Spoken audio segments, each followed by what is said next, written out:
staged UFO attack on Earth. We have been preconditioned by all the media for the past couple of decades to slowly but surely start accepting the existence of aliens and UFOs.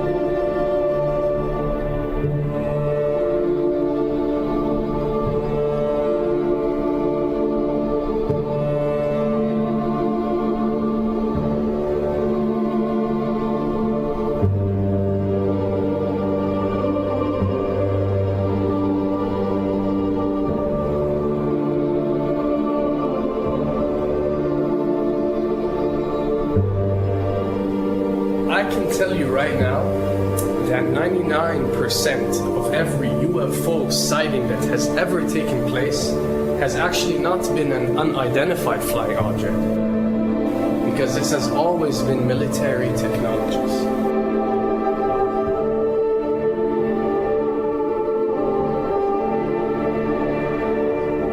Another thing I'd like to point out is surveys and questionnaires. You know, we get surveys and questionnaires all the time, sent out by the state or by the government or by our rulers and our officials and so on and so forth. Do you really think that these ruling powers care about what you think? Do you really think that they're waiting to ask you and receive your answer before making a decision? What happens with these questionnaires is that they are released. For example, what country do you think the US should attack next? And if it yields back results like 70% of the US population believe Iran is the next country that should be attacked, this is actually a study conducted for the effectiveness of the media propaganda that they are using. So when they get such results, they look at it and they be like, all right, amazing. Our media propaganda is working. We are purposely trying to manipulate people to think that Iran should be the next one, and check out the survey results. We're doing a great job in propaganda. That's what it's all about. And if the results come back and they aren't up to par, so let's say 20% want war with Iran and 80% want actual peace, they say, okay, so now we have to go and rework our media propaganda and make it more effective so these percentages change. Why am I saying this? Because of the UFO phenomena. Since the 60s, the amount of people who believe in extraterrestrials have skyrocketed, and they're only increasing day by day in our modern world. This only confirms the success and the plans that are taking place to first manipulate you to believe in UFOs, and second, to conduct a UFO attack that is going to force the whole world to unite to fight off this enemy and accept the New World Order. A former Canadian government official is warning we may be on the verge of intergalactic war, saying, quote, the Bush administration has finally agreed to let the military build a forward base on the moon, which will put them in a better position to keep track of the comings and goings of visitors from space, and to shoot at them if they so decide. I was introduced to the late Dr. Wernher von Braun in the U.S., the father of rocketry. In my first meeting with him, during that first 3.5 hours, he said to me, Carol, you will stop the weaponization of space, because there is a lie being told to everyone that the weaponization of space is now first being based upon the evil empire, the Russians. There are many enemies, he said, against whom we're going to build this space-based weapon system, the first of whom was the Russians, which was existing at that time. Then there would be terrorists. Then there would be third world countries. Now we call them rogue nations or nations of concern. Then there would be asteroids. And then he would repeat to me over and over, and the last card, the last card, the last card would be the extraterrestrial threat. As a military strategist, as a person who worked on the MX missile, which I did later, he said, you will find that there is going to be a spin to find some enemy against whom we have to build space-based weapons, and now we should expect the spin. And that's the formula, except that it's all based on a lie. A supersonic saucer. Called the Silver Bug, it was truly revolutionary. The plans show in detail a multi-jet engine craft that boasted amazing maneuverability and speed. It's an intriguing thought that this concept may tie in with the work of the German scientists who brought saucer technology to the US at the close of the Second World War.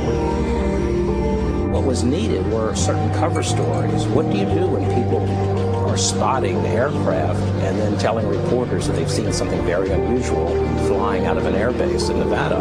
And frankly, this was the origin of a lot of the sightings that took place in the mid-50s, 1954, 55, 56, of unidentified flying objects, the UFOs.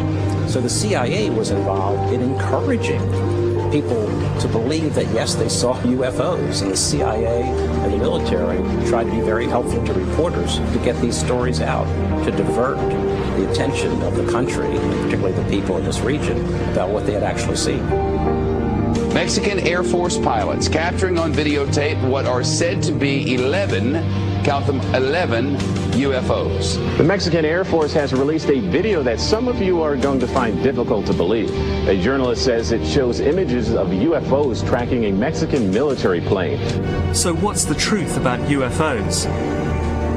The story of successive attempts to develop radically new forms of flight, conducted under the strictest secrecy, is inextricably bound up with our relationship with UFOs over the last 60 years. Whether it's Allied pilots buzzed by strange balls of fire in 1942, or the Roswell incident 5 years later, there is a strong case to be made that secret military technology offers a convincing explanation for many UFO stories. Anytime the government has secrets that they can keep from us, they can manipulate us by those secrets. In essence, they still remain 25 years at least ahead of us in technology, information, and knowledge, and secrets, and they are using them against us. I heard over the years many times over that the plan to usher in the New World Order would be to make all the people in this country and around the world feel totally helpless to prevent the New World Order from occurring, this world dominance plan, by saying that we had been invaded by aliens, so that we would say, oh, please, UN, come in and help us all. So bear in mind that there is a planned orchestration to get people to be submissive through a secret technology and information that they're keeping from you under the blanket of the so-called National Security Act.